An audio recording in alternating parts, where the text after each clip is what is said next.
A dúpẹ́ lọ́wọ́ Ọlọ́run fún oore ọ̀fẹ́ ńlá tó fún wa láti rí ọjọ́ òní. A dúpẹ́ fún agbára rẹ̀. A dúpẹ́ fún ohun tó ṣe nínú ayé wa. Gbogbo ẹ̀yin olùgbọ́ mi jákèjádò orílẹ̀-èdè àgbáyé. Mo pa á ní àṣẹ pé ní àkókò yìí ìrànlọ́wọ́ Olódùmarè máa dìde. Àṣẹ láti orí ìtẹ́ wa ó jáde. Mo pa á ní àṣẹ ẹ̀mí rẹ kò ní bá kòrónà ẹ lọ. Gbogbo májẹ̀mú òkùnkùn lórí ẹ kó di asán. Gbogbo ẹnikẹ́ni tó kóra wọn jọ lórí ayé ẹ ọ̀run kó fi wọ́n ṣòfò dànù. Mo gbàdúrà fún ọ gbogbo ọmọ tó kó wọnú ọdún ìlú ó kó jáde. Gbogbo iṣẹ́ tó kó wọnú ọdún ìlú ó kó jáde. Ìrànlọ́wọ́ àti òkè máa dìde fún ọ. Àánú Olódùmarè máa bá ẹ gbé. Olúwa máa jẹ́rìí ara ẹ̀ nínú ayé ẹ̀. Ó kàn sì ń rí bẹ́ẹ̀ ni ìgbà ọ̀tun máa yí fún ọ. Ìgbà ògo máa yí fún ọ. Olúwa ní kí n sọ fún ìwọ tó ń wò mí yìí. Ìwọ ni ẹ̀rí kàn, ìwọ ni ògo kàn. Gbogbo ẹni tó ń wò ẹ́ nísàlẹ̀ wọ́n á bẹ̀ sí wò ẹ́ lókè láìpẹ́. Gbogbo ẹni tó ń fi ọ́ ṣe yẹ̀yẹ́ wọ́n máa bá ẹ ṣayẹyẹ. Agbára wo ló sọ pé ò ní jẹ́ èèyàn láyé? Agbára yẹn di òkú lórúkọ Jésù. Gbogbo ogun ó lé kò bá ogun yẹn ṣẹ́ lórí ayé ẹ. Gbọ́ àṣẹ mo fi bá ẹ sọ̀rọ̀ báyìí. Ìrànlọ́wọ́ àti òkè wọn máa dìde fún ọ. Ọlọ́run tí ń jẹ́ èmi ni ó máa jẹ́rìí ara ẹ̀ nínú ayé ẹ. Ìrànlọ́wọ́ àti òkè wọn máa dìde fún ọ. Mo pa á ní àṣẹ ní ọdún yìí ò ní ṣẹ̀sín. Ní ọdún yìí ò ní gbọ́mọ sí. Ní ọdún yìí ò ní jẹ gbèsè. Ní ọdún yìí ògo rẹ ò ní wọ mi. Ní ọdún yìí ìràwọ̀ rẹ ò ní wọ̀ ọ̀kù. Gbọ́ a ó kéde ògo rẹ káàkiri gbogbo àgbáyé. Ògo ni fún Ọlọ́run lókè ọ̀run. Jésù Olúwa wa. Ohun tí Ọlọ́run ní ká fi sáré gbàdúrà kí n dẹ̀ fi bá ẹ sọ̀rọ̀ láàrin ìṣẹ́jú ebi ẹ̀. Òun láwọn nínú ìwé Róòmù orí 9 ẹsẹ̀ 20. Ẹ jẹ́ kí n kà ní Yorùbá àti lédè òyìnbó. Ó wí pé nítorí atẹrí ẹ̀dá bá fún asán kì í ṣe sí ìfẹ́ rẹ̀, nítorí ẹni tí ó tẹrí rẹ̀ bá ó ní ìrètí. Ní èdè òyìnbó, for the creation was made subject to vanity, not willingly, but by the reason of him who has subjected the same in hope. Àtẹ̀rí ẹ̀dá bá fún asán tí kì í ṣe sí ìfẹ́ rẹ̀, nítorí àwọn tó tẹrí rẹ̀ bá wọ́n ní ìrètí. Àwọn wo ló máa ń tẹrí èèyàn bá? Òkùnkùn ayé. Àwọn wo ló tẹrí rẹ̀ bá? Àwọn tó sọ wípé ògo tó gbé wáyé ò ní rí lò. Àwọn wo ló tẹrí rẹ̀ bá? Àwọn tó ní ọjà tó ń tà yìí ò ní tayọ̀ ńbẹ̀. Àwọn wo ló tẹrí rẹ̀ bá?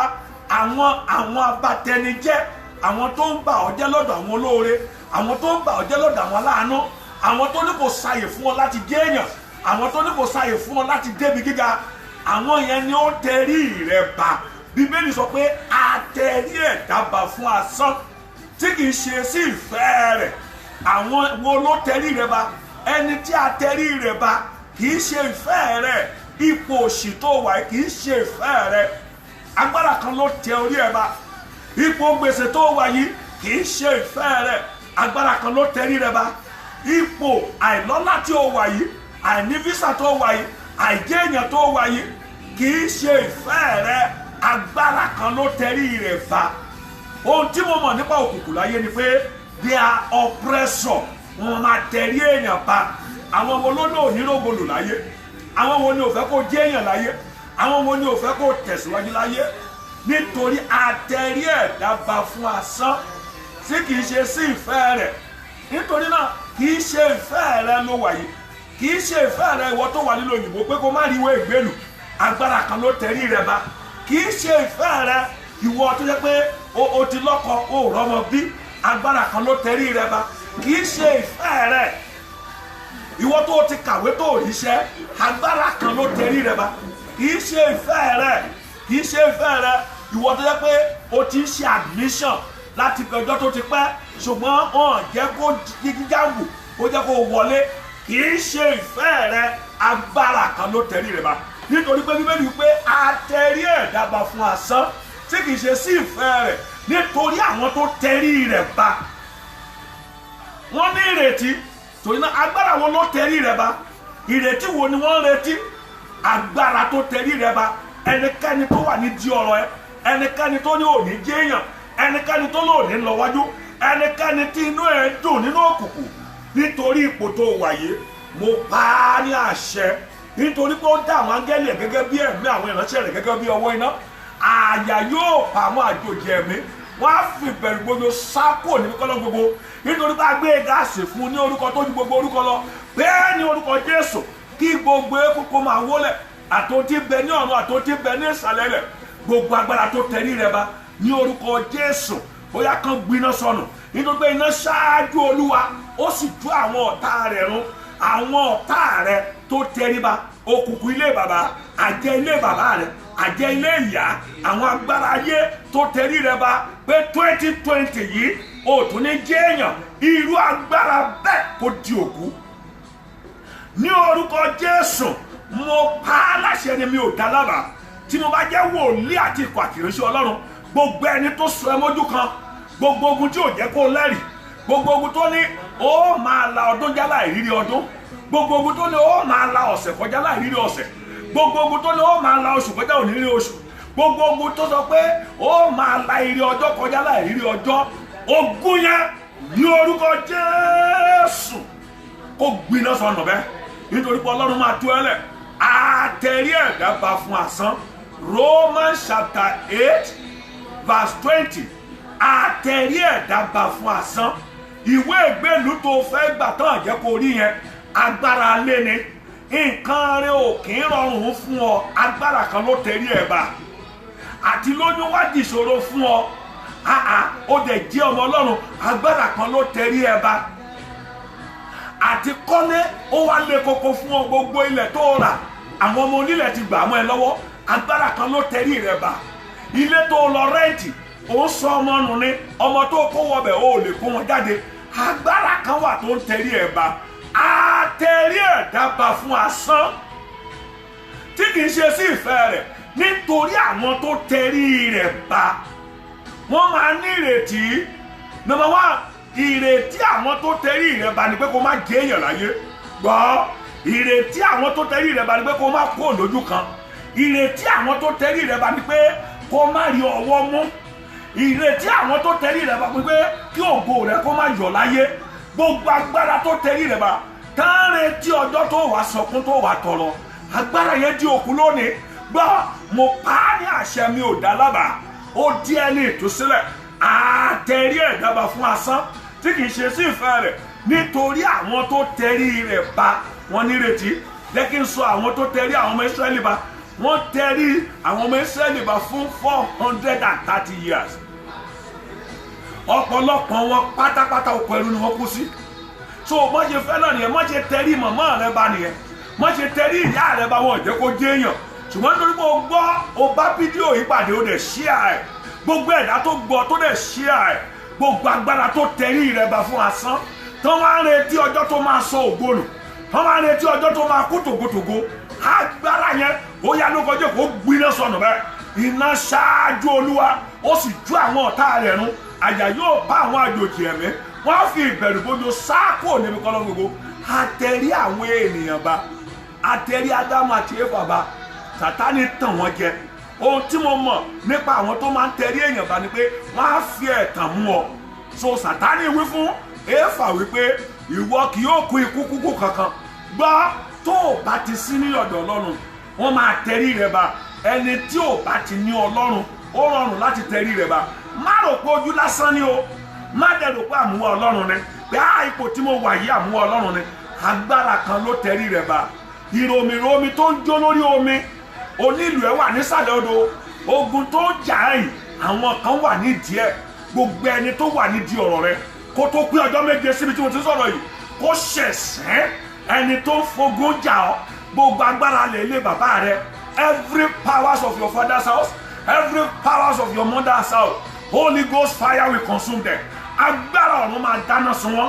Gbọ́, àṣẹ ìtúsílẹ̀ ó gbàlẹ́ ọ, nítorí àtẹ̀rí ẹ̀dá bá fún asán tí kì í ṣe sí ìfẹ́ rẹ̀. Ǹgbọ́, ṣé ìfẹ́ rẹ ni pé kó má kọ́lé? Ǹgbọ́, ṣé ìfẹ́ rẹ ni kó lọ sẹ́ńbásì kó má rí físà gbà? Ǹgbọ́, ṣé ìfẹ́ rẹ ni wọ́n ń ta mọ́tò káàkiri báyìí o ò lè rí mọ́tò rà? Ṣé ìfẹ́ rẹ ni kó kàwé kó má ríṣẹ́?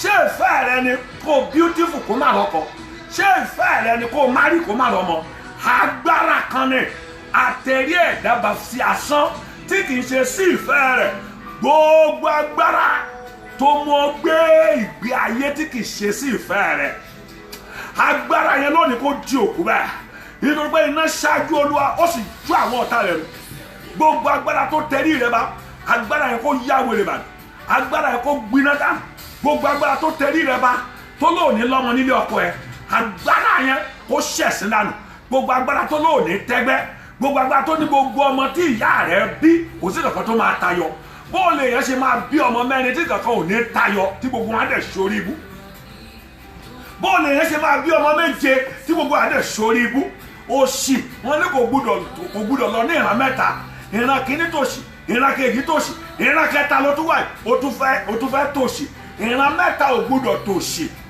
Olúwa rẹ̀ wípé bàbá ṣe mí lóòlù ọmọ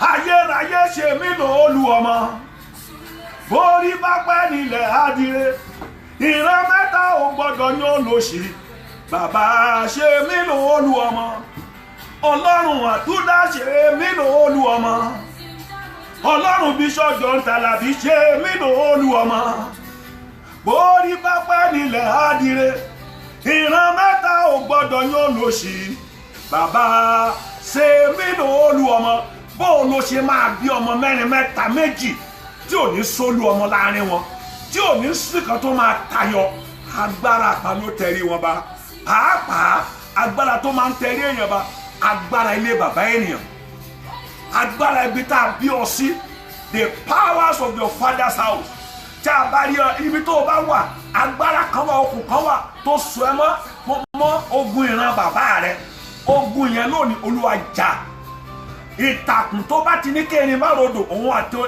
òun àti ẹni ló máa lọ ọbẹ̀ agbára tó sọ ẹ tó mú kó wà ní abroad kó máa gbé ìgbé ayé tí wọ́n ń gbé ní oko yín agbára tó mú kó wà níbi tó dáa kó máa gbé ìgbé ayé tí wọ́n ń gbé nínú yàrá màmá rẹ agbára tó máa mú ọ lálàá ìdápadà sẹ́yìn ẹlòmíà máa lálàá tí a bá ti tẹrí rẹ ba àwọn àmì tí ó máa fara hàn nìyẹn number one ó máa rí ìrà rẹ ní ibi tó ti wà wàá máa rí ìrà rẹ ní nursery and primary school wàá máa rí ìrà rẹ nínú ilé tó ti kúrò wàá máa rí ìrà rẹ ní àbà wàá máa rí ìrà rẹ nínú former church tó ti kúrò agbára kan ló di ọ mọ́bẹ̀ agbára kan tú ọ sílẹ̀ lónìí ìkejì tí a bá tẹrí ẹ̀dá pa anytime tí o bá ti fẹ́ gbé ìgbésẹ̀ ọ̀tún ogun máa dìde agbára kan tẹrí rẹ bá nìyẹn wọ́n fẹ́ ọ bọ̀ wọ́n ò fẹ́ ọ fún re anytime tó o bá ti fẹ́ ṣe rere ogun kan máa dìde agbára kan máa ṣẹlẹ̀ tí kìnìyàn ò ní ṣe é ṣe mọ́ agbára tó tẹrí ẹ bá tó ní kò sáyè kó ṣe rere agbára yẹn ó gbiná sọnù bẹ́ẹ̀ mọ́mí àti dádì ìkejì nìyẹn tí a bá tẹrí èèyàn bá anytime you want to try a new thing some incident will happen that make that thing difficult mo bá agbára yẹn wí lónìí agbára tó máa ń jẹ́ kí ogun ó dìde tí ìrànlọ́wọ́ bá ti fẹ́ jáde fún ọ tó o bá ti fẹ́ gbé ìgbésẹ̀ ògo tó o bá ti fẹ́ tẹ̀síwájú láyé agbára tó máa ń mú kí wàhálà ó ṣẹlẹ̀ ní ìkórìtà àṣeyọrí agbára yẹn kó di òkú ẹlẹ́ẹ̀kẹta ni pé ìlérí á máa yẹ̀ tí ẹ bá ti rẹ́ni tí ayé wà nídìí ọ̀rọ̀ rẹ̀ tá a so mọ́lẹ̀ tá a tẹ́rí wọn bá fún asán tán dẹ̀ ní ìrètí anytime they want to fulfill the promise for him he always have problem. Disappointment at the edge of breakthrough àwọn tó ṣe ìlérí fún wa ni wọ́n ṣe mọ́ ọ̀ kí nǹkan kan lọ ṣẹlẹ̀ sí ẹni tó fẹ́ ràn ọ́ lọ́wọ́ ẹni tó ṣe ìlérí tó mìíní ẹ̀ nǹkan kan kàn déédéé ṣẹlẹ̀ sí ohun tó jẹlẹ̀ ni wípé agbára kan ló so ọ mọ́lẹ̀ ṣùgbọ́n lónìí agbára kan ló dì ọ mọ́lẹ̀ mo ní láti sọ fún ọ pé Jésù ní agbára láti tú ọ sílẹ̀ nínú orí bá kọ́ nínú ìwé mọ́ pé bí ọmọ bá sọ ẹ́ di òmìnira ó di òmìnira nítòótọ́ mo pa á ní àṣẹ ní orúkọ Jésù nítorí pé a tẹrí ẹ̀dá bá fún asán tí kì í ṣe sí ìfẹ́ rẹ̀ nítorí àwọn tó tẹrí rẹ̀ bá wọ́n ní ìrètí ọ̀tá rẹ̀ di asán lónìí ìrètí àjẹ ilé bàbá rẹ̀ ó di òfo the next time they will see you with glory they will see you with honor They will see you with new testimony. They will see you with signs and wonder. So shall it be in the mighty name of Jesus. Oba lọ́wọ́ pẹyẹpẹyẹ ayé. Oba lọ́wọ́ òwú àwọn òwú aláǹtakùn. Tó bá ti kù díẹ̀ bá nínú gbogbo táwọn èèyàn ń gbà kọjá. Tí ìwọ bá dábẹ̀ gbà kọjá, òwú aláǹtakùn á dẹ̀ kọ ẹ lórí. Àwọn kan dẹ̀ gbà bẹ̀ kọjá. Agbára tó máa ń fi òwú aláǹtakùn ká ògo kúrò lórí ẹ̀. Tó máa fi ká ìlérí kúrò. Agbára ẹ̀ kó ṣègbè dànù. Ó máa di ẹni àbáyọ. Ó máa di ẹni ìtúsílẹ̀. Ògo rẹ̀ máa farahàn. Nítorí náà, èmi tí mo bá sọ̀rọ̀ ní Prophet Dr. P.F. Kalabi láti iléeṣẹ́ ìrẹsẹ̀ God's Fire Church International. Mo parí àṣẹ òjò ìbùkún máa rọ̀ lé olórí. Máa ṣíà ẹ̀ bí o sì ti ń ṣíà ẹ̀. Ìrànlọ́wọ́ ọ̀run máa dìde fún ọ. Àtẹ̀rí ẹ̀ dábàá fún àsán. Má gbàgbé kó o dẹ̀ fi gbàdúrà. Romans chapter 8 verse 20. Nítorí pé àtẹ̀rí ẹ̀ dábàá fún àsán. Sì kìí ṣe sí ìfẹ́ rẹ̀. Nítorí àwọn tó tẹ̀lé rẹ̀ bá wọn ní ìrètí. Ìrètí àwọn ọ̀tá rẹ̀ bí o ṣe ń wò mí ó di asán. Ìlérí àti májẹ̀mú Ọlọ́run kò di mímú ṣe fún ọ. Ògo ni fún Ọlọ́run lókè ọ̀run. Jésù Olúwa àti olùgbàlà wa. Remain blessed.